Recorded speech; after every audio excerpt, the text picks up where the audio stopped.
Bismillahirrahmanirrahim. Assalamualaikum warahmatullahi wabarakatuh. Assalamualaikum. Innal hamdalillah nahmaduhu wa nasta'inuhu wa nastaghfiruh wa na'udzu billahi min shururi anfusina wa min sayyiati a'malina. May yahdihillahu fala mudilla lahu wa may yudlil fala hadiya lahu. Asyhadu an la ilaha illallah wa asyhadu anna Muhammadan abduhu wa rasuluh la nabiyya ba'da. Allahumma shalli ala Muhammad wa ala ali Muhammad amma ba'du. Ayolah, alhamdulillah segala puji syukur kita panjatkan kehadiran Allah yang memberikan kita berbagai macam kenikmatan, nikmat iman, nikmat sehat, nikmat hidayah, serta nikmat Islam senantiasa Allah berikan kepada kita.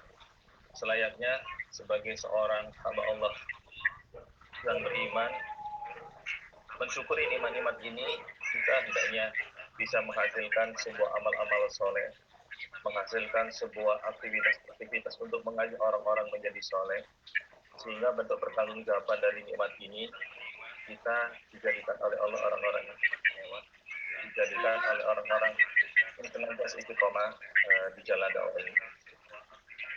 Dan mudah-mudahan Allah jadikan hari aktivitas kita hari ini aktivitas kita terbaik bisa kita berikan di sisa Ramadan terakhir ini. Salam serta salam tetap tercurah kepada Nabi Muhammad SAW beserta para keluarganya, para sahabat, para tabi'in, para tabi'ut tabi'in dan umat yang senantiasa istiqomah sampai dengan akhir zaman.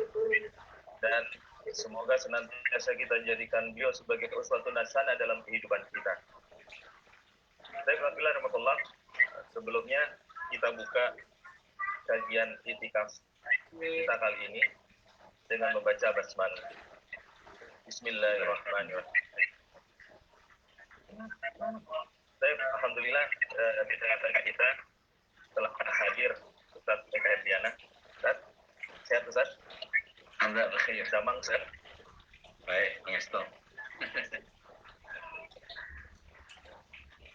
Antum banyak fansnya di Kerawang Ustaz, banyak menunggu-nunggu dari tadi Ustaz. Mudah-mudahan bisa mengobati kerinduan ikhwah semua yang ada di Kerawang terhadap antum Ustaz. Baik, insya Allah kali ini Ustaz Eka akan memberikan sebuah materi kepada kita, materi tentang bagaimana kita mengendalikan hawa nafsu, karena mengendalikan hawa nafsu ini adalah sebuah jalan kita untuk menuju kepada surga, yang tentunya baik dari kita maupun dari jamaah kita ataupun dimanapun kita berada berinteraksi dengan siapapun, sesungguhnya seorang muslim adalah orang-orang yang senantiasa mengejar surga, sama-sama berburu surga. Maka ketika kita berburu surga ini, salah satunya adalah bagaimana kita mengendalikan hawa nafsu kita agar terbuka jalan luas kita menuju surga ini. Terus kenapa Allah sampai berikan hawa nafsu kepada kita? Apa hikmah itu? Kemudian bagaimana kita mengelolanya sehingga menjadikan sebuah amal-amal yang baik dan mengantarkan kita kepada surga. Insya Allah nanti akan dibahas oleh Ustaz Eka Herdiana. Untuk kajian sendiri insya Allah akan berjalan selama 40 menit ke depan. Kemudian 15 menit kita akan buka sesi tanya jawab. Dan insya Allah nanti akan ditutup oleh Ustaz Eka dengan doa. Baik, untuk mempersingkat waktu, Pak Fadol, Ustaz Eka, kami persilakan.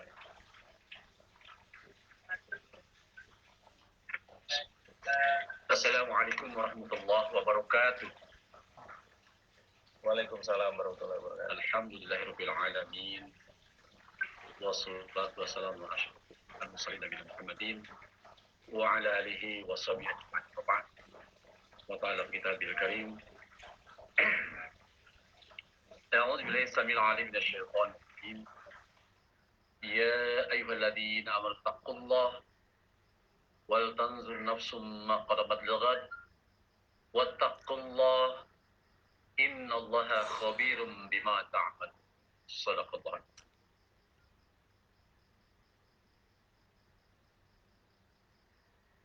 Para peserta kajian itikaf yang diberkahi Allah, alhamdulillah, di malam yang ke-7 ini mudah-mudahan Allah senantiasa memberikan nikmat sehat walafiat pada kita semua, terutama nikmat yang paling berharga, yaitu nikmat Islam wal iman, sehingga sampai detik ini kita masih istiqomah di dalam menjalankan risalahnya Rasulullah SAW.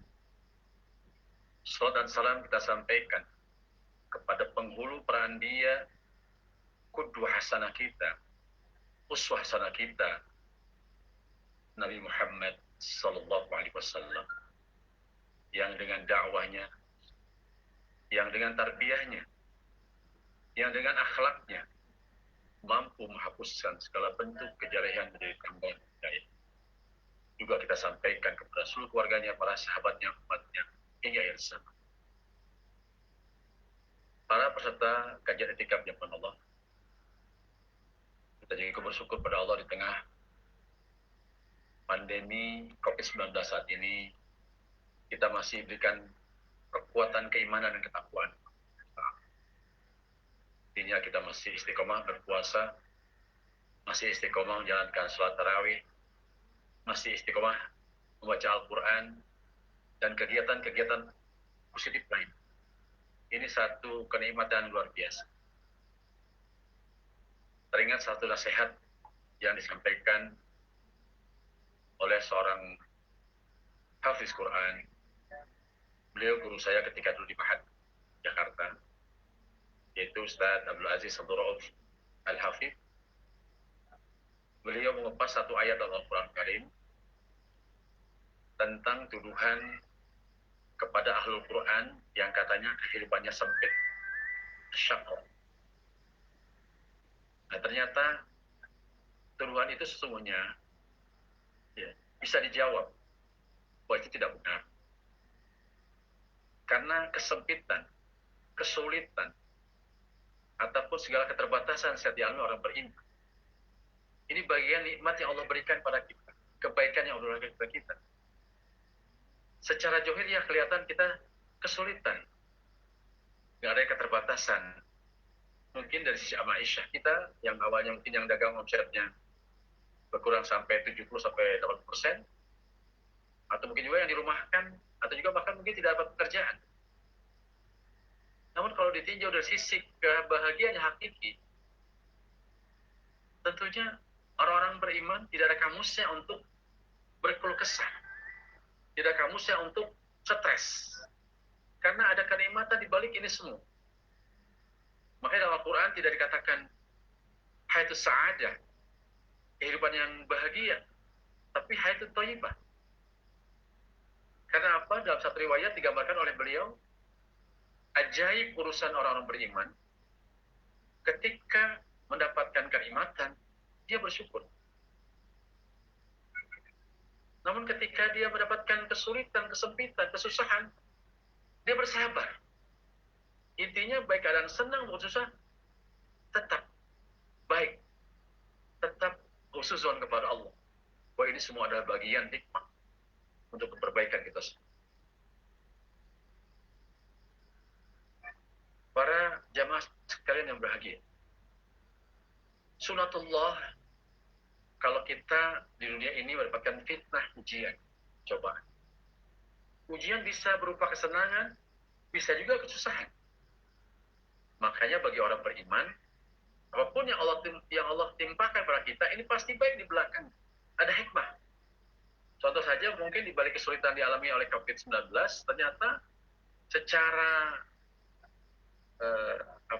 bukan ekosistem, secara misalnya keadaan dunia ini, bumi ini menjadi lebih bersih. Bahkan ozon, lapisan ozon banyak yang tertutup. Itu satu hikmah. Dan jangan lupa bahwa ini adalah skenario Allah. Dan kita lihat bagaimana makhluk kecil yang namanya corona mampu mengguncang dunia. Nah, bagaimana kalau yang mengguncangnya adalah gunung? Na'udzubillah minzalik.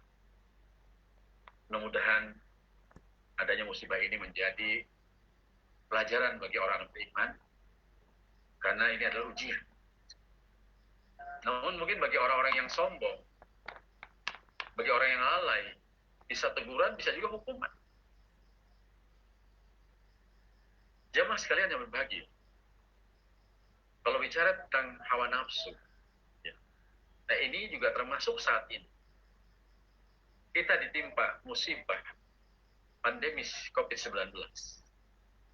Banyak yang terpapar ya karena mungkin nafsu kita emosional munculnya. Saya melihat di awal-awal ada pembatasan PSBB di Bogor. Ya, banyak yang emosional terlihat dari umpatan-umpatan makin-makian. Ya. Maka juga saya dengar kabar dampaknya bukan hanya soal kesehatan dan ekonomi, juga termasuk dampak sosialnya. Saya dengar kabar juga ada yang sampai kepada perceraian. Nah ini semua karena apa? Hawa nafsu.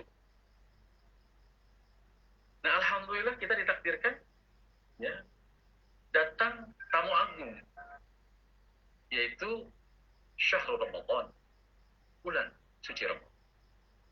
Yang mana kita tahu bahwa kita diwajibkan untuk berpuasa sebulan penuh. Nah kita juga tahu bahwa puasa ibadah mengendalikan hawa nafsu. Jadi setiap kali kita bicara tentang puasa, selalu pasti teringat dengan pengendalian nafsu. Jadi sekali lagi sebab puasa adalah ibadah ya yang penekanannya kepada pengendalian hawa nafsu.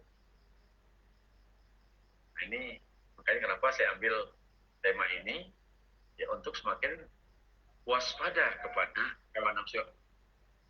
Kita tidak boleh juga mengebiri nafsu kita, bahkan mungkin menghabisi nafsu kita boleh. Namun yang betul dikendalikan. Karena bayangkan kalau kita nggak punya hawa nafsu, gitu ya. Itu bedanya kita dengan malaikat. Hadirin rahimakumullah, ya para peserta itikaf yang berbahagia. Menarik bahwa mengandalkan hawa nafsu jalan ke surga. Nah ini akan kita bahas satu ayat, ya kita tadaburi ayat ini mudah-mudahan menjadi satu pelajaran kita semua. Dalam Al-Quran, masalah pengendalian hawa nafsu adalah masalah penting. Dan bahkan Allah Subhanahu wa taala menegaskan bahwa mengendalikan hawa nafsu adalah jalan ke surga. Kita bisa buka surat An-Nazi'at yang sering kita baca ya, karena mungkin hafal di juz 30, surah ke-79 ayat 40 ayat 41. A'udzu billahi samil alim minasyaiton. Wa amma man khafa maqama rabbih wa nahan nafsa 'anil hawa. Fa inal jannata hiyal ma'wa. Kita lihat di ayat 40-nya ya, wa amma man khafa ya. Wa amma man khafa, dan adapun orang-orang yang takut ya, maqama rabbih ya, takut kepada kebesaran Allah, Rabbnya, Tuhannya, wa nafsa anil hawa, dan menahan diri dari keinginan hawa nafsu. Jadi kata kuncinya di sini wa nahan nafsa anil. Tapi didahului dengan kata-kata apa? Wa amma man khafa maqama rabbih. Jadi takut dulu baru bisa kita mengendalikan hawa. Takut dulu kepada Allah baru kita mengendalikan hawa. Konteks ayatnya seperti itu. Makanya Allah menggunakan kata fa innal jannata ya ma'wa. Dan Allah menggunakan inna, harfu taukid, penegasan. Maka sungguh surgalah tempat tinggal.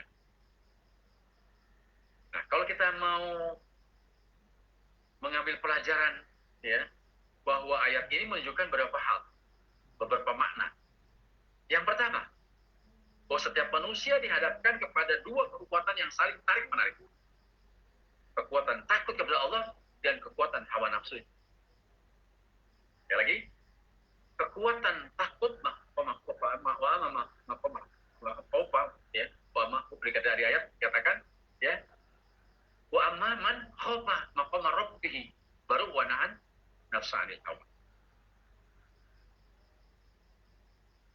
Jadi bila takutnya kepada Allah Ta'ala lebih kuat, maka ia akan mengendalikan hawa nafsu.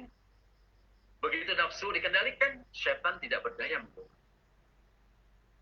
Jadi kuncinya antara rasa takut kepada Allah dengan hawa nafsu ini tarik menarik.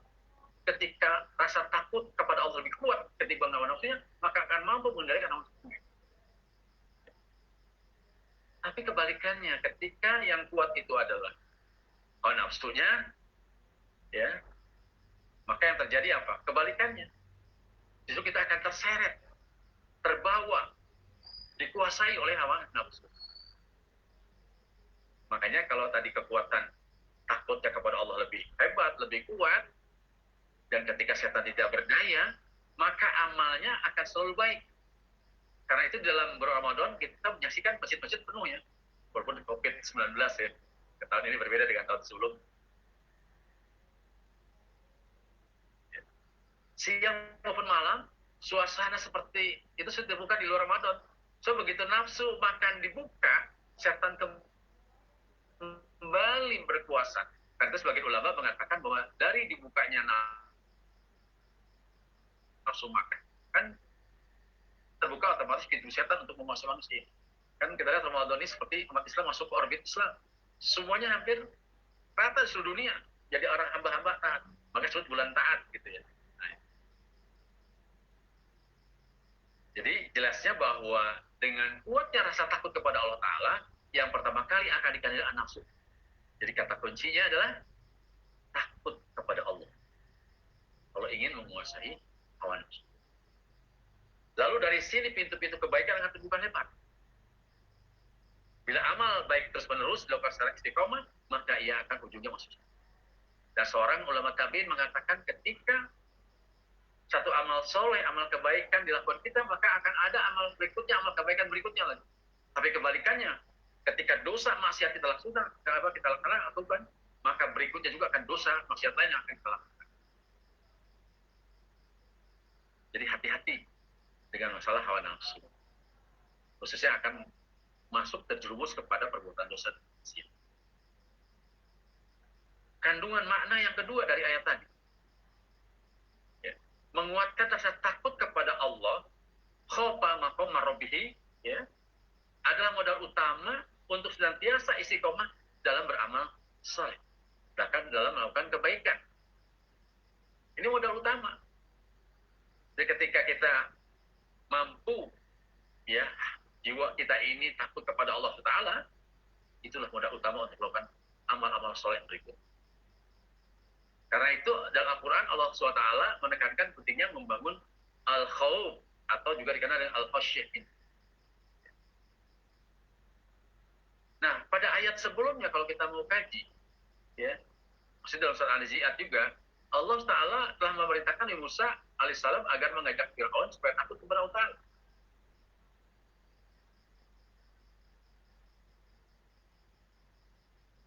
Sebab dengan takut kepada Allah Ta'ala, Fir'aun tidak akan bertindak sombong lagi. Semestinya begitu. Ya, kayak di sini digambarkan dalam surat Fatir, surah ke-35 ayat 28, innama yakhshallah, ya, jadi min ibadil ulama'u innallaha azizun ghafur. Di antara hamba-hamba Allah yang takut kepadanya, maksudnya kepada Allah, hanya para ulama, para orang-orang yang memiliki ilmu pengetahuan. Itu kuncinya. Min ibadihil ulama. Jadi juga kalau kita ingin mampu, ya, menumbuhkan rasa takut kepada Allah bil ilmu, dengan ilmu, makanya kita perlu ngaji, perlu tarbiyah, perlu dibina. Ya. Karena nggak mungkin kalau nggak tahu ilmunya, nggak mungkin kita takut kepada Allah. Karena itu Nabi Musa alaihissalam sebagai ahlul ilmi diutus untuk mengajarkan kepada Fir'aun hakikat kebesaran Allah Subhanahu wa Ta'ala. Ya. Sampai-sampai Nabi Musa alaihissalam menunjukkan mukjizatnya yang agung, yaitu disebut dengan ayatul kubra, hanya untuk meyakinkan pada Fir'aun, tetapi ternyata Fir'aun tetap bertahan dalam kekafiran. Bahkan Fir'aun malah mendeklar dirinya sebagai anak Rabbul A'la. Aku ini Tuhanmu yang paling tinggi. Aku Tuhan. Kita lihat, ya, ayatnya, ya, idnadahu rabbuhu bil wadil muqaddasi tuwa idhab ila fir'auna innahu tagha Faqul hallaka ila an tazakka wa ahdiyaka ila rabbika fatakhsha fa'arahul ayatal kubra fakadzaba wa asa summa adbara yas'a fahasyara fanada faqala ana rabbuka. Ya, dari ayat 16 anu biasa ketika Rob memanggilnya Musa di lembah suci, yaitu lembah disebut lembah tua namanya. Qaddas tua. Izhab, pergilah engkau kepada Fir'aun. Sesungguhnya dia telah melampaui batas. Berarti ini penugasan dari Allah kepada Musa alaihissalam untuk mengingatkan Nabi Musa alaihissalam. Kenapa? Sudah melampaui batas. Maka katakan kepada Fir'aun, adakah keinginanmu untuk membersihkan diri dari kesesatan? Dan engkau akan aku pimpin ke jalan Rabbmu agar engkau takut kepadanya. Bahkan lalu Nabi Musa alaihissalam menunjukkan ya ayatul kubra, mukjizat yang besar. Tapi Fir'aun kita lihat mendustakan dan mendurhakai. Bahkan kemudian dia berpaling, ya, seraya berusaha menantang Nabi Musa alaihissalam. Kemudian dia mengumpulkan para hubar, para pembesar-pembesarnya, lalu berseru memanggil kaumnya. Dan seraya berkata, akulah Tuhanmu yang paling, akulah Tuhanmu. Jadi satu kenyataan, ya para peserta ketika berbahagia, bahwa tanpa rasa takut yang kuat, nafsu akan berkuasa. Sekali lagi kata kuncinya, tanpa ada rasa takut kepada Allah, ya, maka nafsu akan menguasai kita. Karena apa? Puncak gejolak nafsu adalah kesombongan. Sekali lagi, puncak gejala nafsu adalah kesombongan. Allah Subhanahu wa taala lalu menjelaskan bahwa dalam peristiwa Fir'aun terdapat pelajaran bagi orang yang takut pada Allah. Lagi-lagi masalah takut khasyah dipertegas Allah Ta'ala. Menunjukkan betapa pentingnya membangun rasa takut untuk mencapai ketaatan yang maksimal. Jadi intinya, ya, bahwa kita bagaimana untuk bisa mampu mengendalikan hawa nafsu kita, ya, kita memperbanyak rasa takut. Maka kajian-kajian tentang akhirat, kajian-kajian tentang neraka, ya, tentang padang mahsyar, tentang as-sirat, ini akan membuat, ya, terutama kalau bicara neraka kan ketakutan kita. Termasuk saat ini kan ini musibah corona ini kan salah satu bentuk Allah tunjukkan kemahabesaran Allah, kekuasaan Allah. Baru makhluk yang super kecil ini saja semua dunia gempar. Yang punya pasukan yang kuat, yang hebat, angkatan bersenjatanya pun tidak bisa berdaya menghadapi, ya, katakanlah satu jenis virus yang super kecil. Dan tentunya tadi sebagai orang beriman harus, ya, menjadikan satu diri kita ini semakin utuh, semakin takut tunduk pada Allah Subhanahu wa taala. Namun kemarin ya kita sempat di awal pandemi COVID-19 ini, ya mungkin secara bahasa sih kelihatannya benar, ya. Kenapa sih takut ke masjid? Ya, karena takut sama corona. Kan? Padahal sesungguhnya kalau kita mau mengkaji ungkapan tersebut, itu ada unsur-unsur Jabariyah. Ini hati-hati kita di sini. Ya. Apa itu Jabariyah?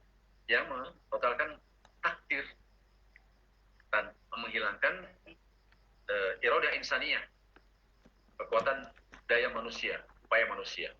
Kebalikannya ekstrimnya adalah qadariyah, menolak takdir.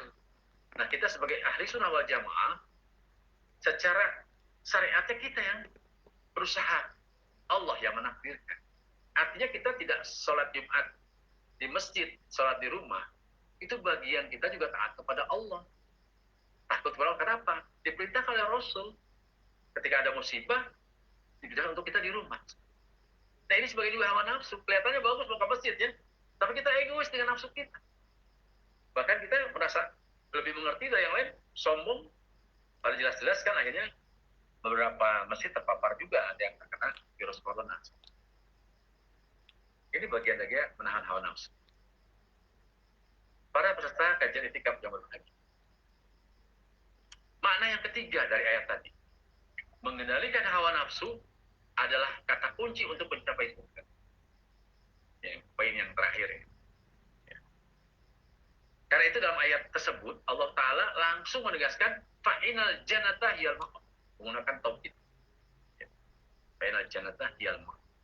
Surga adalah tempat mereka. Jadi orang yang mampu mengendalikan hawa nafsu, maka tempatnya adalah di surga. Jadi dengan hanya mengendalikan hawa nafsu, seorang akan menjadi baik dan penuh amal soleh. Berbagai kemaksiatan yang menghancurkan hidup manusia itu pasti ujung-ujungnya adalah karena ikut nafsu. Dengan demikian tidak ada kebaikan sama sekali bila ternyata nafsu dipuaskan tanpa kendali. Tadi ya, yang saya tekankan, jangan lupa. Ketika perbuatan baik kita lakukan, maka kita akan melakukan perbuatan baik berikutnya. Namun kebalikannya, ketika dosa dan kemaksiatan kita lakukan, maka siap-siap kita melakukan dosa berikutnya. Ada pengalaman, ya, ketika saya dulu membina salah seorang pemuda di Jakarta. Beliau ini dikenal pemuda yang sangat soleh, jujur, orangnya tawadhu. Sesaat ketika kita mengadakan suatu pengajian di rumah orang tua saya di Jakarta, ketika itu bulan di lantai 2, sama sehingga itu masih tergambar wajah-wajah mereka. Itu sekitar tahun sebelum 90 lah, 80 akhir. Okay. Nah, pemuda tersebut ya, hadir berpakaian pulang dari kantor. Dia bekerja di satu perusahaan properti.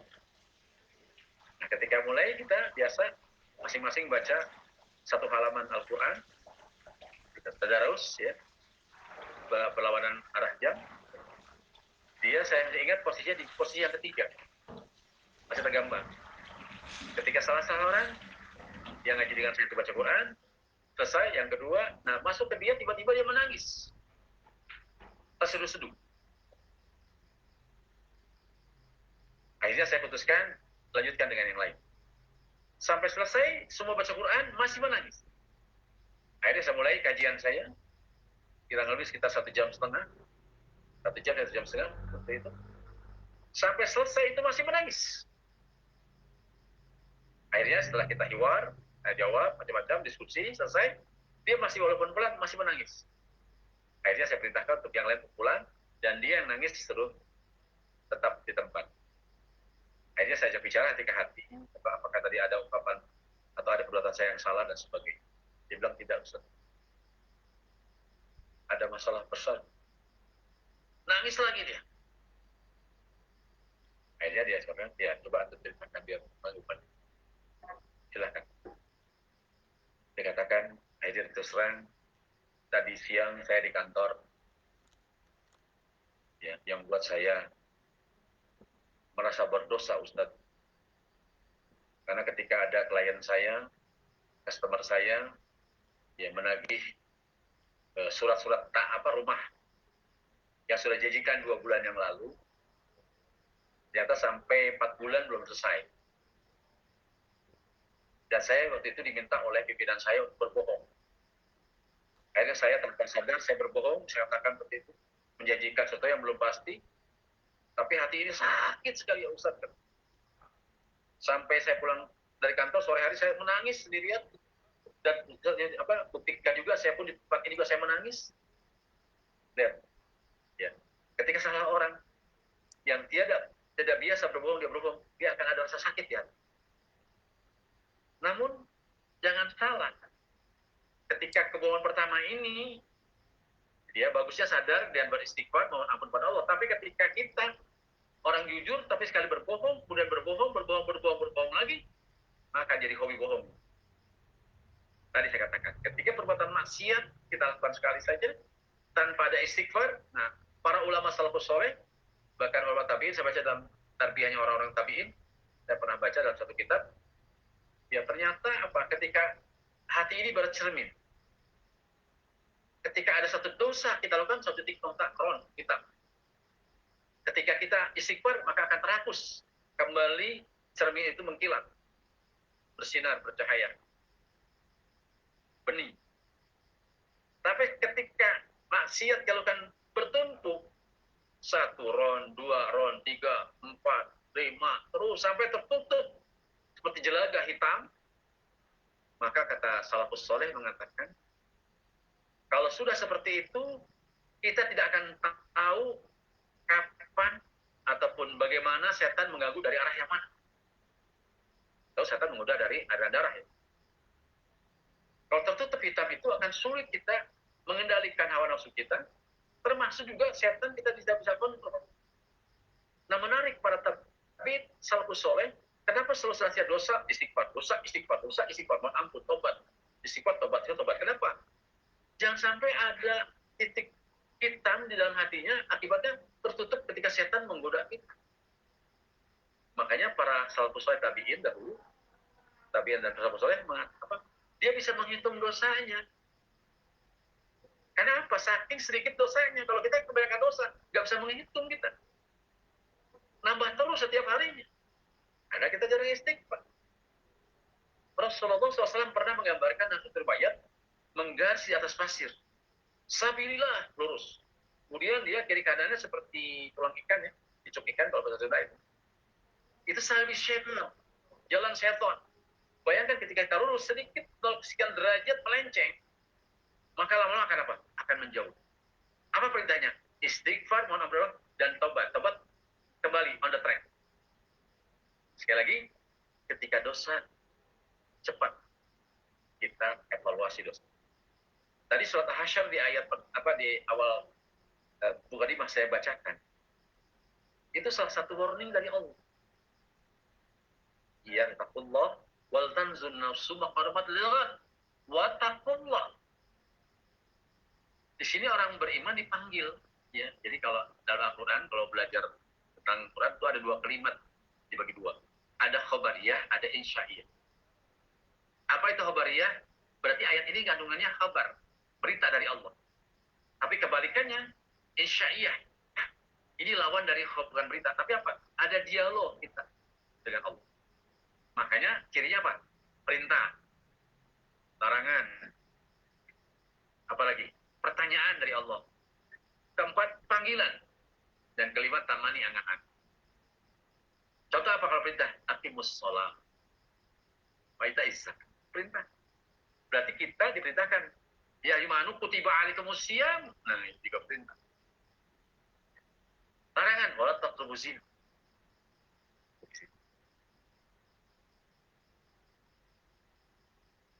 Jadi bukan kabar, tapi perintah. Allah langsung pada kita. Walaupun hitopnya kepada Rasul sendirian, tapi karena amanu, orang beriman, kita semua kena. Yang ketiga apa? Istifham. Al-ataka hadithul rosi. Alam nasrah laks. Itu pertanyaan. Yang keempat, nida. Ya jina amanu panggilan. Nah, kalau yang kelima itu tamani. Biasanya apa? Ya, bentuknya adalah menggunakan kata laita. Ya laitani kuntu turoba. Orang yang di alam kubur pengen kembali ke dunia, nggak mungkin. Itu ciri karakteristik dari ayat-ayat Al-Quran. Ayat 2, Khobariyah. Seperti itu. Jadi sekali lagi, di ayat surat Asr ini, ada satu kalimat, wal tanzun nafsum ma qadamat lighad. Setiap diri ini memperhatikan masa perbuatan kita untuk masa yang akan datang, ligot. Atau juga masa datangnya kematian kita. Lihat, satu ayat yang ada perintah takwa 2 kali. Pertama, yang takutlah, itu bertakwa kita semua. Tapi di takwa yang kedua, setelah wal tanzun nafsum ma lighad, ini bentuk mutaba'ah Allah pada kita. Lagi, mutaba'ah Allah pada kita. Makanya, apakah takwa kita hak atau qati'i dalam surat Al-Imran 102? Sebenarnya takwa atau tidak? Ya, makanya ditutup dengan apa di situ kalimatnya? Ya, sangat jelas sekali. Ya. Apa? Innallaha khabirum bima ta'mal. Sesungguhnya Allah khabir ini lebih dari sila tahu. Maha tahu. Yang kecil-kecil Allah tahu. Baru niat aja Allah sudah tahu. Para peserta ketika ya. Jadi ibadah puasa buktikan bahwa mengendalikan nafsu bukan sesuatu yang mustahil. Nah, ini lihat pelajaran bisa kita ambil dari ibadah puasa. Lebih-lebih bahwa pengendalikan hawa nafsu ketika puasa adalah pengendalian dari yang halal kan? Atau yang mubah kan? makan, minum, hubungan suami istri, itu kan halal. Ya, tapi kalau Ramadan di siang hari, dari terbit fajar sampai sebelum matahari, itu dilarang, bisa batalkan puasa. Nah, kalau yang halal, yang mubah aja mampu kita tahan, apalagi yang haram. Ini tarbiyah luar biasa. Makanya Ramadan syahrul tarbiyah. Makanya mudah-mudahan nanti warisan Ramadan ini akan bisa kita nikmati 11 bulan di luar Ramadan. Ya. Terutama dalam bab menahan hawa nafsu. Jadi artinya bisa dikatakan begini, para peserta sekalian. Engkau telah menahan nafsu dari yang halal. Ya, maka tidak ada alasan bagimu untuk yang haram. Dan ini satu bukti bahwa nafsu sebenarnya sangatlah lemah. Nafsu tidak akan mampu maksa seorang melakukan dosa sesungguhnya gitu. Tapi bila ada orang yang terjerumus pada dosa itu bukan karena dasarnya nafsu, melainkan karena lemahnya iman. Dengan demikian jalan satu-satunya untuk mengendalikan nafsu adalah kekuatan iman. Makanya Allah turunkan surat Al-Baqarah ayat 183. Ya ayyuhalladzina amanu kutiba alaikumusiyam. Lihat ujungnya apa? La'alakum tattaqun. Dan kalau kita mau kaji arti takwa itu cukup panjang. Ya. Namun saya sedikit saja mungkin ya sebagai terakhir pembahasan kita bahwa puasa inilah wasilah kita salah tiga dari orang beriman menuju insan muttaqin, menjadi orang-orang yang bertakwa. Prosesnya saum. Karena saum salah satunya adalah mengendalikan hawa nafsu. Mampu meredam gejolak nafsu kita yang ada dalam diri kita. Tadi, sebetulnya yang dahsyat bukan masalah nafsu. Kita imannya yang lemah. Maka ketika mampu iman kita tingkatkan, maka otomatis yang pertama kali dikendalikan adalah hawa nafsu.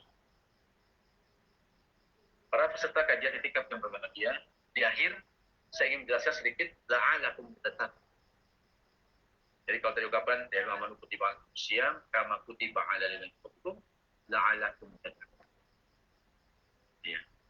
Jadi sebetulnya ada kalimat, kenapa ada ungkapan kutiba? Ini kutiba bentuknya ya, kalau dalam bahasa Arab sebutnya fi'il majhul. Kalau ma'lum itu fi'il yang aktif, kalau majhul itu fi'il yang pasif. Aslinya kalimatnya kataba. Dan siam itu jadinya siama, harusnya jadi maf'ul. Tapi berubah ketika menjadi kutiba, yang awalnya ya bahasanya kan mungkin kalau kataba menulis, tapi menetapkan atau mewajibkan. Tapi ketika kutiba jadi berubah, diwajibkan bentuknya, pasif. Siam yang awalnya jadi maf'ul jadi naibul fa'il, pengganti fa'il, subjek di situ. Nah, ada hiburan luar biasa kalau kita mengkaji Al-Quran. Ya, ada ungkapan apa? Kama kutiba ala ladina min qablikum. Sebagaimana diwajibkan atas orang terdahulu. Ini sebenarnya hiburan ketika awal diwajibnya saum Ramadan. Ini menghibur bagi orang yang wah puasa berat di seharian kita puasa. Tapi dikatakan oleh Allah, enggak kok dulu juga pada puasa kok umat terdahulu. Nah, ini menjelaskan termasuk adalah umat-umat Nabi sebelum Nabi Muhammad SAW. Dan beberapa riwayat saya baca tafsir seperti ini. Ya. Nah, terakhir la'alakum tattaqun, ini adalah ala ini. Ada taroji bentuknya, ada sebagai taklil, sebagai alasan. Kenapa puasa itu diwajibkan? Untuk bertakwa. Satu. Yang kedua, la'ala taroji. Bukan Allah berharap kita takwa, tapi kita berharap kepada Allah menjadi orang bertakwa. Jangan salah penafsiran di sini. Nah, apa itu takwa? Sebetulnya secara bahasa ada yang mengatakan ya bahwa berawaqau waqi biqoyatan. Salah kata yang terlalu wawi. Artinya takut, menjaga atau melihara. Atau itikoan dalam bahasa yang bentuknya secara tasrif yang tadi sulasi mujarrad, ini sulasi mazid ya, lebih dari 3 huruf. Lalu apa itu sungguhnya takwa? Yang kita kenal biasa khotib dalam nasihat Jumatannya apa? Melaksanakan perintah Allah, menjauhi larangannya. Namun ada satu sahabat yang harus dikira tentang asal sahabat, ungkapan dari sahabat Ali bin Abi Thalib. Apa itu takwa? Nah, beliau menyampaikan 5 kriteria takwa. Nah, ini mudah-mudahan menjadi satu bahan juga untuk bisa mampu menahan hawa nafsu kita. Yang pertama, sebut takwa adalah ya, al-khawf minal jalil wal 'amu bitanzil was'uq al-zazil wa ridha bil qalil wal isidadu liyawmi rahil. Sahabat Ali bin Abi Thalib radhiyallahu. Yang pertama kata beliau, al-khawf minal jalil, takut kepada Allah yang Maha Perkasa. Nah, artinya sebagai tadi ya, dikatakan bertakwa ketika kita takut hanya kepada Allah, tidak kepada yang lain. Dan ini yang dikatakan tadi khawf ya tadi ya, dalam kajian kita di awal tadi, bahwa untuk bisa mengendalikan hawa nafsu harus takut kepada Allah yang perkasa. Karena ini bagian menuju takwa. Mudah-mudahan ini nyambung sekali kajian. Jadi sekarang ini kan aneh juga, ya. Kita takut dengan setan. Saya bisa buktikan. Contohnya gampang. Coba sekali-kali kita melewati kuburan non-muslim, ya itu kuburan muslim. Kemudian saya waktu di Cimahi tinggal, ya ada di Santiong itu kuburan non-muslim. Itu terang, orang nggak takut lewat situ. Tapi kalau lewat kuburan muslim, gelap. Ya, itu buktinya. Bahkan ketika kalau ada tetangga yang meninggal, waktu apa katanya rohnya marah kayangan, ketayangan kan? Inna lillahi wa inna ilaihi raji'un. Ilahi rojiun, hanya kepada Allah. Maka kita hanya takut. Yang kedua, walau bitanzil, beramal dengan apa yang Allah turunkan. Al-Quran, Al-Karim, dan sunnahnya Rasulullah SAW. Ini kuncinya takwa. Kata sahabat Ali bin Abi Thalib, ini kata yang kedua. Ini pun bisa, kalau kita senantiasa mengkaji Al-Quran, senang dengan hadis dan sunnah, insya Allah nafsu kita pun mampu kita kendalikan. Karena ingat Allah, karena kita baca Quran terus. Hatinya terikat dengan Al-Quran. Hatinya selalu mengahid kepada Allah. Ketika baca Quran bukan berarti kita monolog, tapi berarti kita dialog dengan Allah. Kenapa? Al-Quran kalamullah. Coba kita lihat dalam satu riwayat hadis qudsi, Bismillahirrahmanirrahim. Alhamdulillahirrahmanirrahim. Kita ucapkan Alhamdulillah, Allah menjawab. Hamidani abdi, kata Allah. Dalam satu hadis qudsi. Hambaku telah memuji. Ar-Rahmanirrahim. Hambaku telah menyanjung. Terus balik yaumiddin sampai walau dolim dijawab oleh Allah. Artinya kita kalau baca Quran itu bukan sendirian. Dialog dengan Allah. Makanya khusyuk. Bukan kejar target hafal Quran saja kita penuhi, tapi seharilah kita tadabbur Quran. Bahasa kasarnya, kita mau dipukul, bertempelin, mau ditabok sama Al-Quran. Artinya Al-Quran itu bicara dengan kita, bukan orang lain. Jadi kalau baca Quran itu sebetulnya isinya buat kita. Ini hati-hati di sini. Sekali lagi, hadis pun demikian. Ketika kita Quran, kita belajarlah hadis arba'in, kita renungkan. Ini akan menambah ketakutan kita kepada Allah. Dan otomatis kita mampu mengendalikan hawa nafsu kita. Contoh yang gampang lah, kenapa baca Quran baru 3 ayat langsung ngantuk? Kenapa seperti itu? Itu nafsu kita yang lebih dominan. Kenapa? Kalau kita terus khusyuk pada Al-Quran, bahwa kita sedang berhadapan dengan Allah, nggak mungkin suhunya sampai kita ngantuk. Mestinya begitu, sholat pun demikian. Makanya aneh kalau ada sholat ngantuk. Itu tidak khusyuk. Para peserta etikaf yang bahagia. Kita lihat yang ketiga. Ini 3-4 ini nyambung. Asyuk al-zazil wa ridho bil qalil.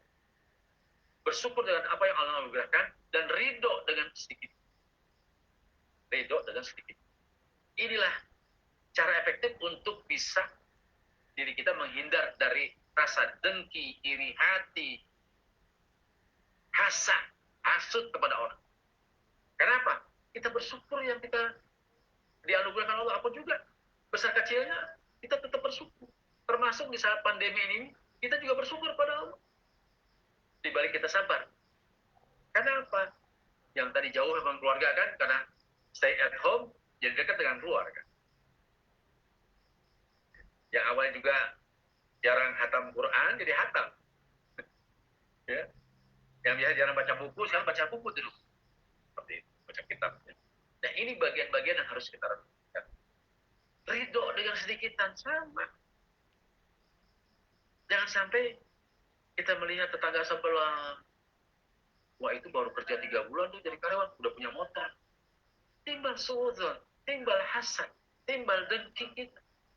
Makanya untuk bisa menghindarinya ini berarti di kriteria sahabat Ali ini. Inilah makanya dikatakan ini takwa. Nah kemudian hadir pula yang terakhir, yang kelima, wal isidadu liyom, berbekal diri untuk hari. Saya yakin kalau kita ingat akhirat, bahwa dunia ini adalah fana, kita berpikir 1000 kali untuk buat maksiat terus.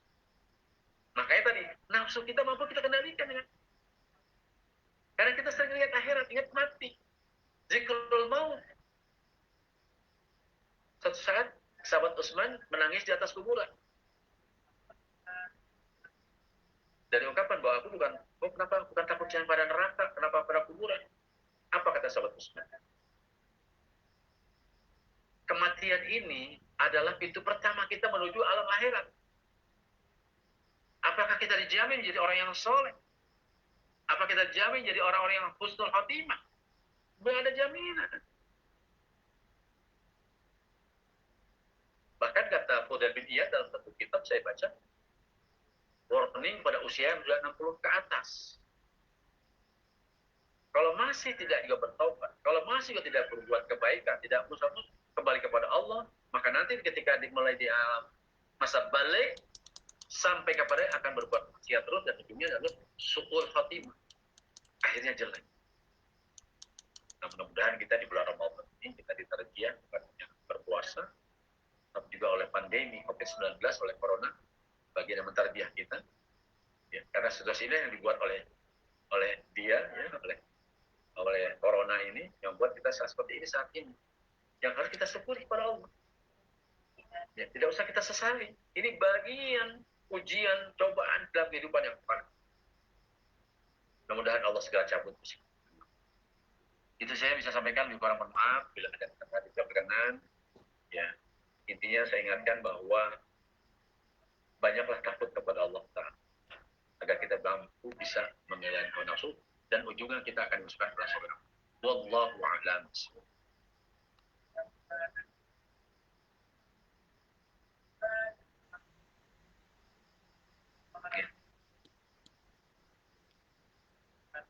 Mic-nya dihidupin dulu Kang Deli.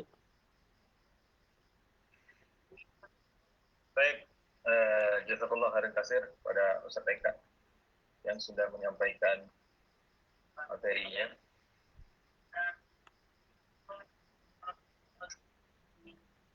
Beberapa hal yang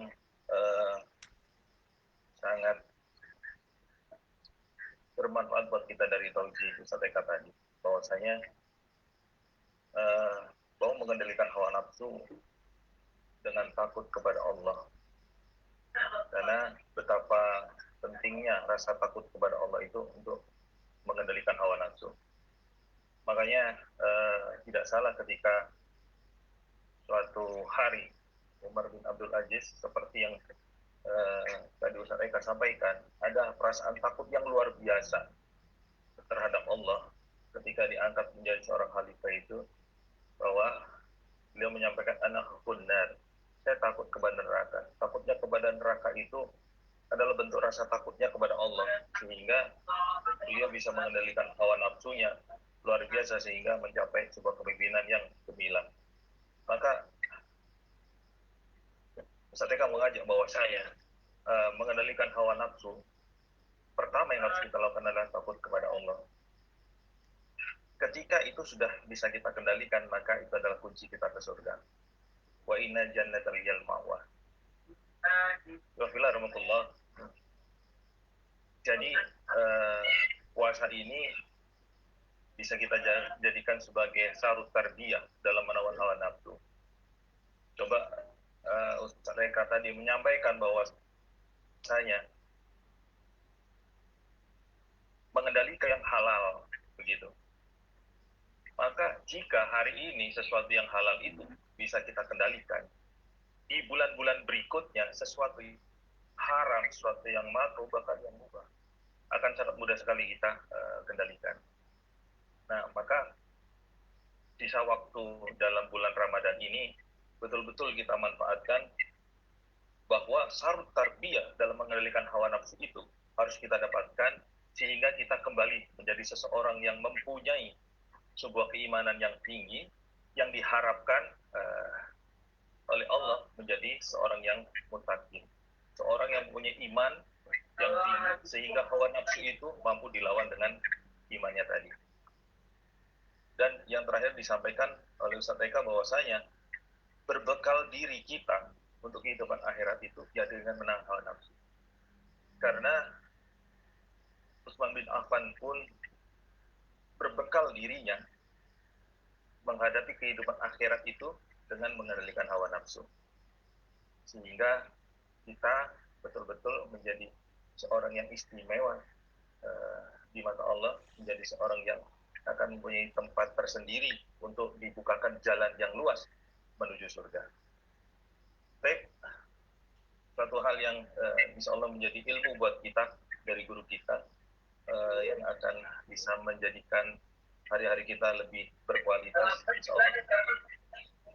Dan insya Allah akan coba kita sebagai umat manusia yang beriman akan selalu memperbaiki diri kita sehingga kita menjadi orang-orang yang muttaqin tadi. Baik, dari ikhwah semuanya, barangkali ada yang mau disampaikan pertanyaan kepada Ustaz Eka. Tafadol, mangga.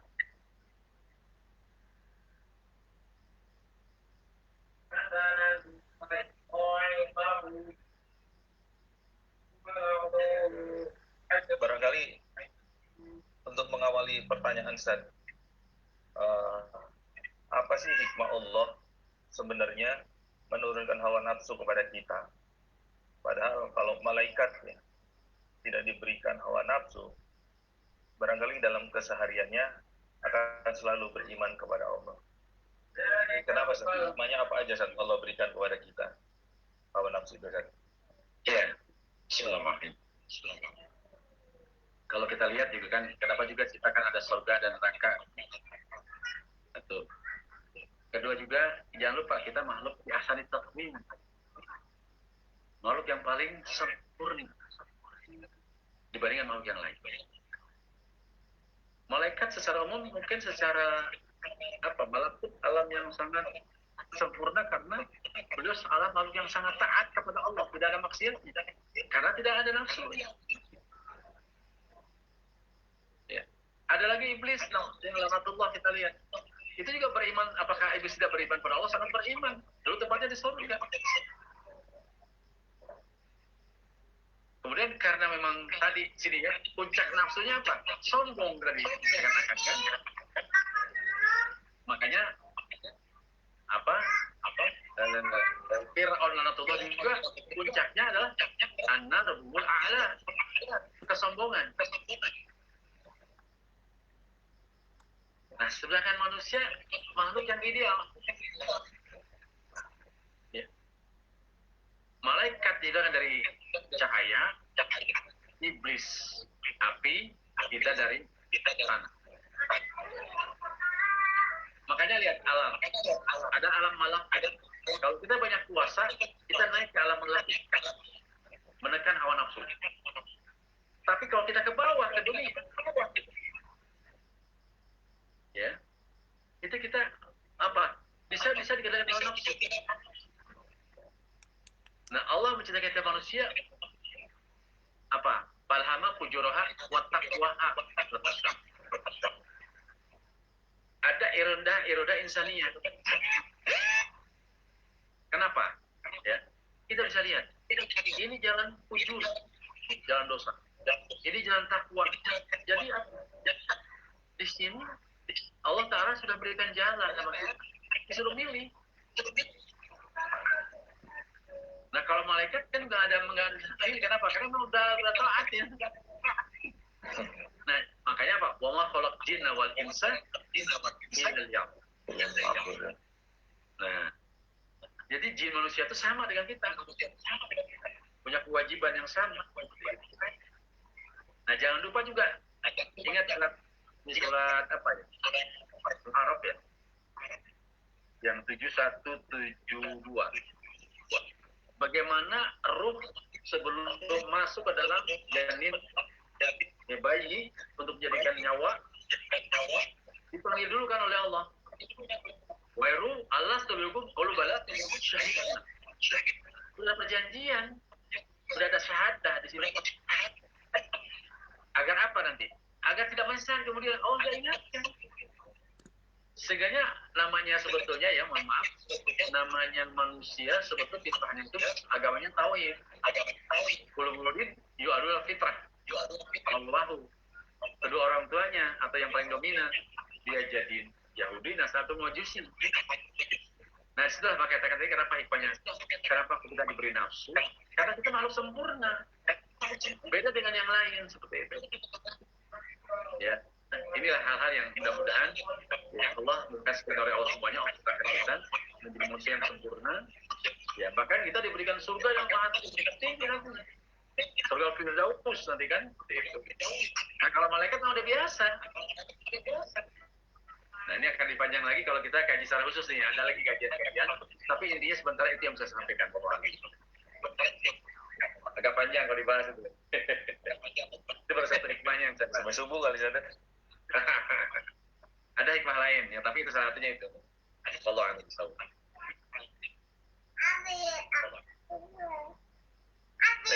Bisa kalau Ustaz. Jadi memang utamanya manusia, kemudian istimewanya manusia itu memang ketika Allah berikan hawa nafsu dan mereka bisa mengendalikannya. Makanya kita mungkin bisa lebih tinggi dari malaikat atau bahkan kita lebih tinggi dari binatang seperti itu karena hawa nafsu itu. Gitu ya, Ustaz. Ini ada pertanyaan. Enggak. Ya, Ustaz. Ini ada beberapa pertanyaan lagi, Ustaz. Ini ada yang menanyakan kondisi kita ada di kecamatan zona hijau. Kemudian sehingga MUI kecamatan membolehkan tarawih Jumatan, sholat Id dengan tetap memperhatikan protokoler kesehatan. Sementara kita di rumah, sementara kita dianjurkan sholat di rumah, sholat tarawih.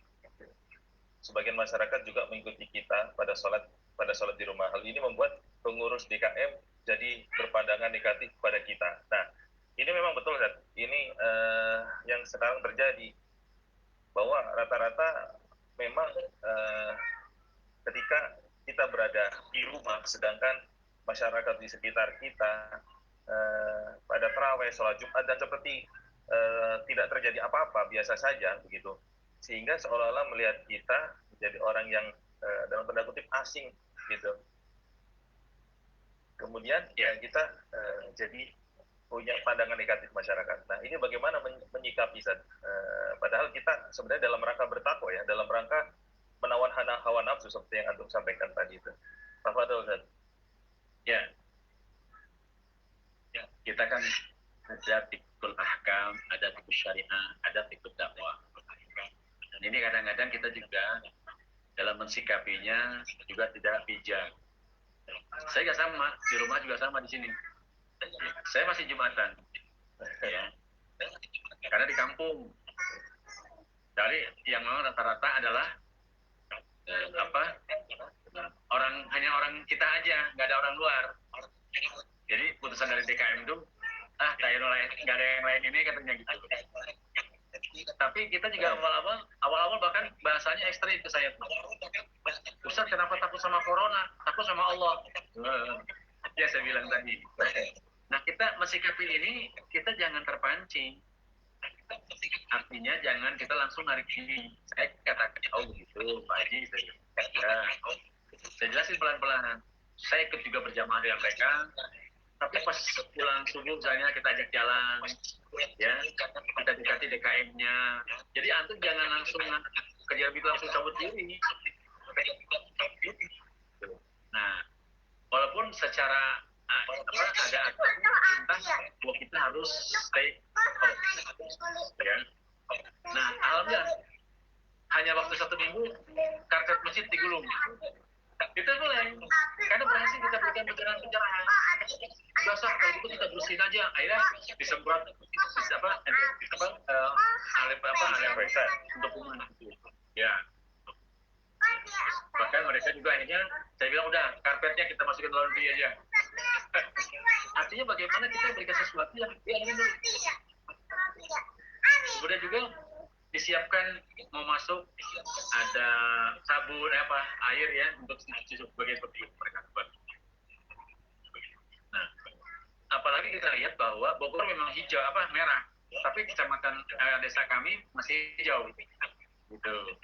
Jadi juga kita lihat kan MUI juga memutuskan kalau memang hijau, kita juga harus ikutan jadi merah. Tapi kalau jelas-jelas sudah ada yang tanda kita yang terpapar, ya sehingga jadi zona merah, sampaikan dengan baik-baik kepada DKM. Karena apa? Kita harus tetap hati-hati juga, sampaikan ke mereka. Ya, ini yang memang perlu bijak ya. Ini kembali ikut dakwah ya. Kita harus bisa menjaga hubungan dengan mereka. Begini, kalau dia sudah antipati tadi ya, nggak suka dengan kita, akan sulit lagi kita untuk tidak percaya pada kita. Tiba-tiba gini contohnya, di masjid ada Jumatan, antum nggak Jumatan, kelihatan oleh tetangga antum. Wah dia nggak Jumatan tuh.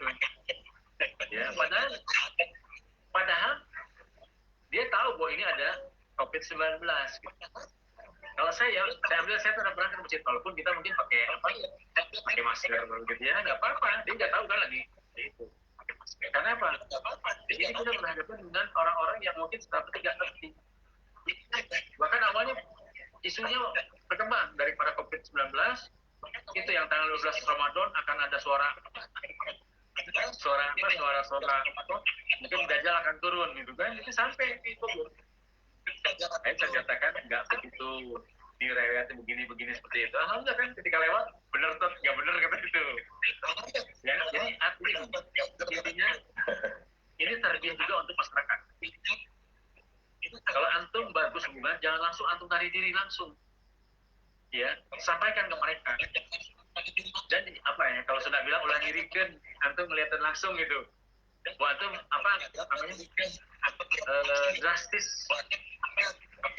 ekstrim ataupun demonstratif ya, antum untuk melawan mereka, tidak seperti itu cara dekati mereka, ajak bicara mereka hati-hati. Kenapa? Intinya mereka nggak ngerti. Apalagi kalau lihat tuh, nggak ada yang sakit kok bisa. Nah, saya kadang lihatin videonya. Ini kejadian Jakarta Utara nih. Saya kadang yang pada Jumatan ternyata 56 orang diangkut ke rumah sakit. Yang pada Jumatan ternyata 56 orang diangkut ke rumah sakit. Nah, itu. Oh iya, udah mulai itu. Jadi kita jangan kita langsung narik diri dan dekati mereka gitu ya. Langsung narik diri. Artinya saya berharap ini tarbiyah juga untuk masyarakat kita. Kalau antum dekat sebenarnya bisa juga untuk masyarakat. Kalau antum mudah asing, jadi asing akhirnya jadi asing. Seperti itu ya.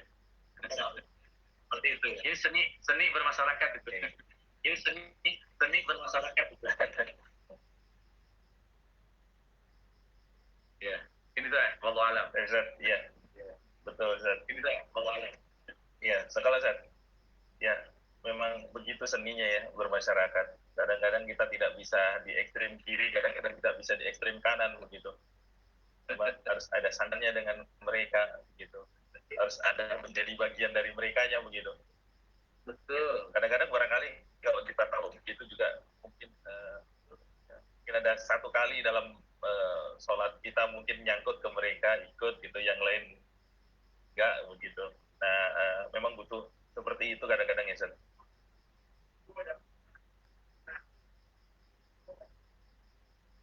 Ya, karena kita membutuhkan untuk berdakwah nih di sekitar masyarakat itu. Itu barangkali yang tadi menyampaikan pertanyaan. Barangkali seperti itu tadi yang bertanya bahwasanya kita memang harus umat di tengah-tengah ya, berada di tengah-tengah gitu. Jadi pandai-pandai kita untuk pandai-pandai kita menjalankan pikul dakwah kita di masyarakat, karena sekali kita tidak mendapat respect di masyarakat, akan susah kita masuk ke masyarakat. Bisa kita tahu sampaikan lagi. Satu lagi, mungkin pertanyaan terakhir ini dari ibu-ibu nih. Pertanyaannya begini, Sat. Bagaimana mengendalikan diri kita ketika menasihati orang yang sering melakukan sikap yang bikin kesel kita, kata Sat. Gitu, Sat. Jadi ibu-ibu ini suka dibikin kesel sama seseorang. Gimana mengendalikan, Sat? Kadang-kadang kalau ibu-ibu kan susah gitu untuk mengendalikan seperti itu, begitu. Bagaimana, Sat? Ya. Pertama, yang harus disadari oleh kita, ya, bahwa karakter orang itu kan berbeda. Ya, karakter orang itu kan berbeda. Ya, ada yang mungkin lembut, ada yang kasar, ada yang ramah, ada yang judes, ada yang ramah. Itu harus paham bahwa itulah masyarakat yang heterogen. Itu harus paham bahwa itulah masyarakat. Dan satu catatan yang kedua, jangan menggunakan standar pribadi. Jangan menggunakan standar pribadi.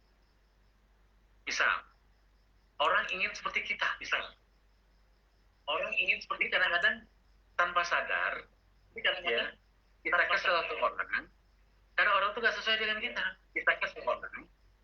Ini belum masuk kan? Ini dasar-dasar untuk bisa menahan ini, dasar-dasar menghadapi orang-orang yang ngeselin, menghadapi orang-orang. Saya pribadi jujur, ya, sering juga mendapatkan tipe-tipe orang seperti ini. Ya, sering juga mendapatkan contoh kasus lah, kita nggak mau nazariyah, nggak mau teoritis. Ini contoh kasus lah, kita nggak mau nazariyah, nggak mau teoritis. Saya ini tinggal, kalau mau ke rumah itu, kalau mau jalan mobil harus mengkomplek rumah itu, kalau mau jalan mobil harus mengkomplek. Karena saya di dalam, di kampung. Sesaat saya akan keluar, ada penghuni perumahan, tanda petik yang ada preman, tanda petik yang ada buka baju, ada tatonya. Nah, saya pas melintasi beliau, kata dan itu baru dijawab cemberut. Kan kesel kan kita salah, kesel kan kita sopan lah, permisi gitu kan melewat. Itu saya ulangi, hari, seminggu, nah sebulan ada perubahan. Dia mulai, nah sebulan ada perubahan.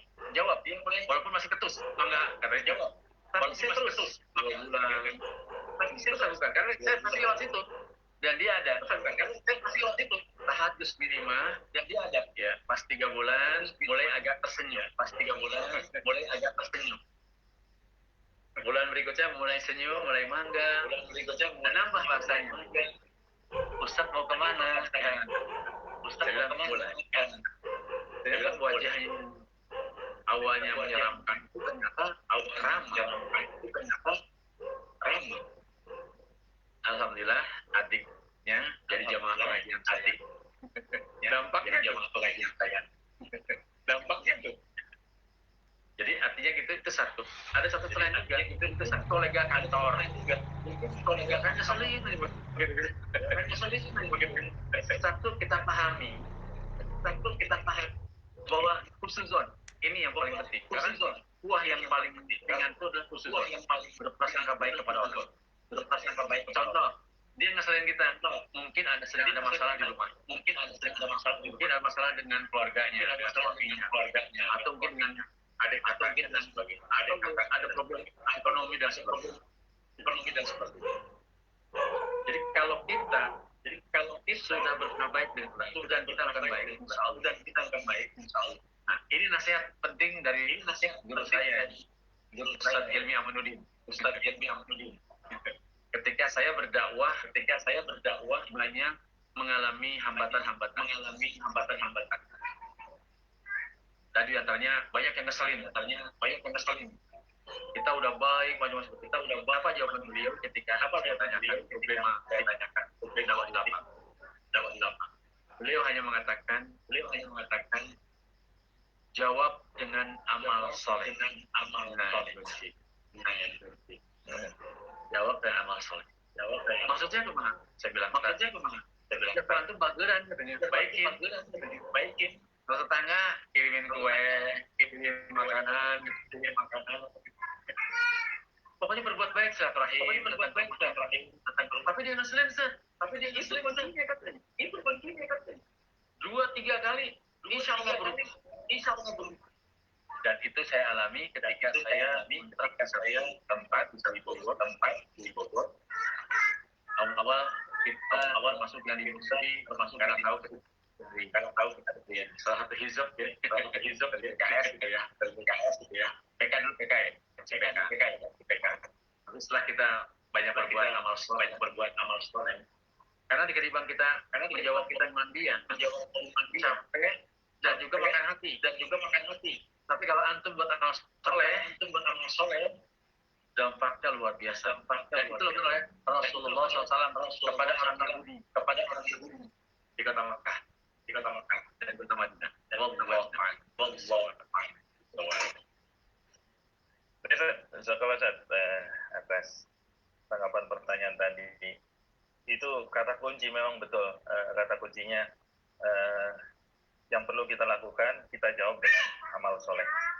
Begitu, karena memang Rasulullah dan para sahabat mencontohkan dengan amal soleh. Gitu. Tidak melihat objek yang sedang melakukan aktivitas dengannya atau berhadapan dengannya. Gitu. Makanya kalau kata Kiai Hasan, kalau kita lempar pohon mangga, mangganya malah ngasih buah ke kita. Betul.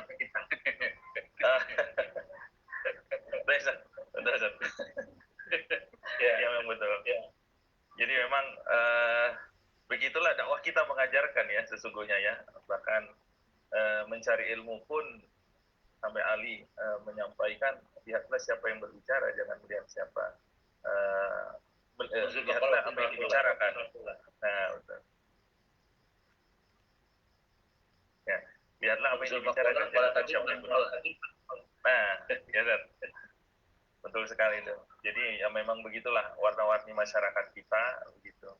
Tapi kita dalam dakwah ini sudah dibekali dengan bagaimana fikih dakwah dalam bermasyarakat, sehingga kita mampu mengubah orang-orang yang seperti itu menjadi orang-orang yang menjadi barisan terdepan yang membela dakwah kita sesungguhnya. Ada kemarin juga Ustaz, pada saat ada yang menayangkan di grup Genpro itu kan ada pengusaha minoritas Muslim yang di Selandia Baru yang mempunyai peternakan sapi 850 hektar. Mas Reza. Ya betul Ustaz. Antum kenal Ustaz? Tahu aja. Selfie seringnya. Iya.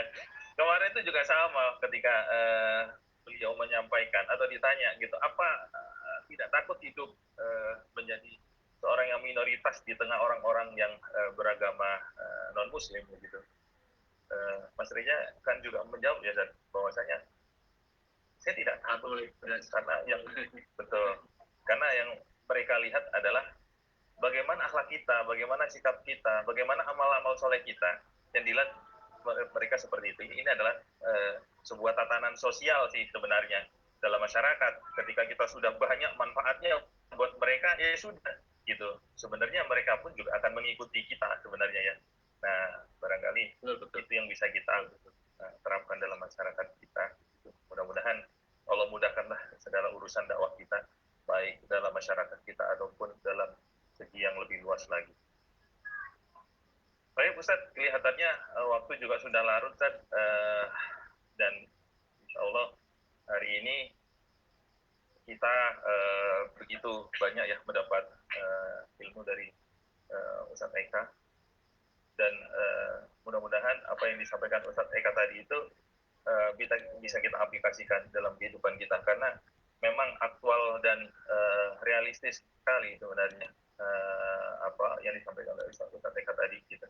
Sangat bermanfaat buat kita, khususnya kita bagaimana bermasyarakat, bertetangga, bagaimana menyampaikan nasrul fikroh kita, dakwah kita dengan cara yang humanis, baik, dan mereka terima dengan baik.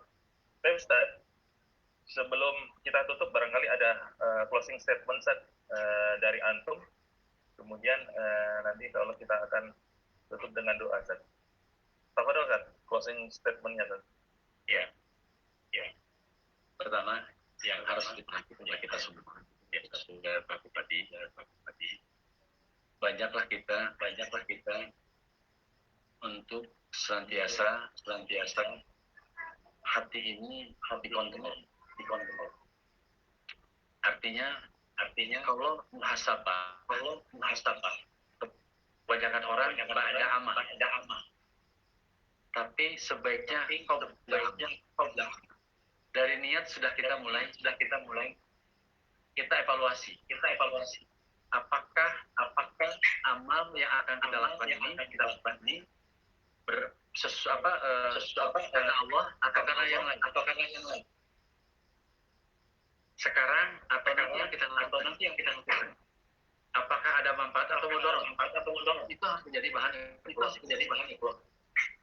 Sebab kalau tidak, apalagi tadi tidak bisa mengendalikan hawa nafsu kita, ujungnya jelas perbuatan dosa. Tapi ketika awal sudah kita minimalisir dengan dari niat, kita perhatikan, itu akan menjaga amal kita. Nah, tadi saya katakan bahwa amal soleh yang kita perbuat akan melahirkan amal soleh itu. Tapi amal dosa, amal maksiat yang akan melahirkan dosa maksiat berikut. Nah, mudah-mudahan dari situ kita akan baik, karena seringkali kita muhasabah. Kelebihannya hati yang tadi saya katakan cermin, satu titik dosa hitam, kita istighfar dan tobat akan. Tapi ketika kita lalai dalam beristighfar, maka akan makin bertumpuk hitam dan akan menutupi hati yang seperti cermin tadi dengan hati yang gelap, hati yang hitam. Wallahu a'lam bishawab. Terima kasih.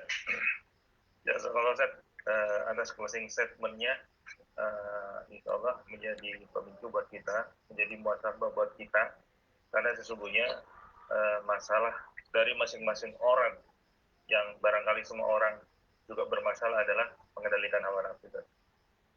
Sehingga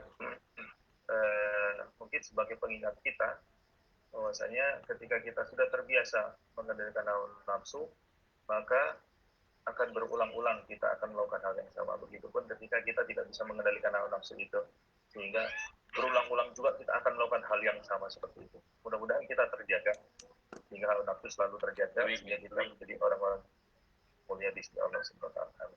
Baik Ustaz, untuk akhir dari kajian online ini, barangkali kita tutup dengan doa Ustaz. Tafadhol Ustaz, untuk bisa dipimpin doa Ustaz.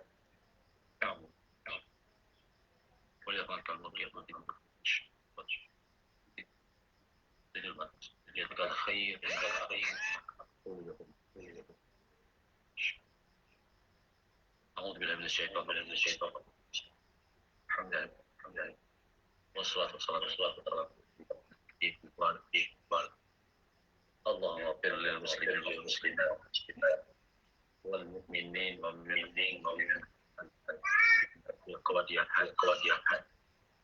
ربنا ظلمنا أنفسنا وإن لم تغفر لنا وترحمنا ربنا هب لنا من أزواجنا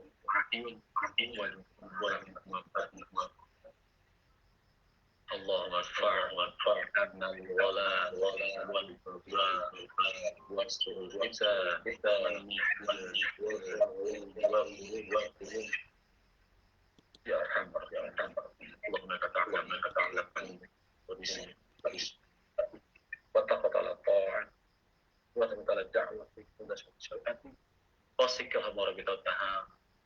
dimudahkan Tuhan